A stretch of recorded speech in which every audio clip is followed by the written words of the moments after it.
ভাইরে ভাই কালকে কি একটা ম্যাচ দেখলাম। ব্রাজিলের ব্রাজিলের কি একটা ম্যাচ দেখলাম, যেখানে আমেরিকার সাথে ব্রাজিল এক ড্র করলো।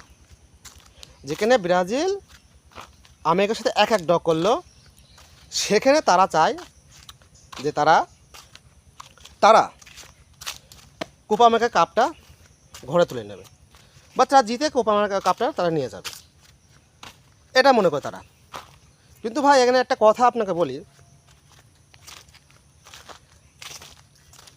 দেখেন আর্জেন্টিনা 2022 সালে যারা খেলেছিল 2024 সালেও সেরা খেলবে। 2022 সালে যে কোপা কাপটা নিয়েছিল, বিশ্বকাপটা নিয়েছিল, আশা করি এবছরও আর্জেন্টিনা সেই কাপটা নেবে। যতই তোমরা ছোঁয়াছুঁই করো ভাই, পারবা না।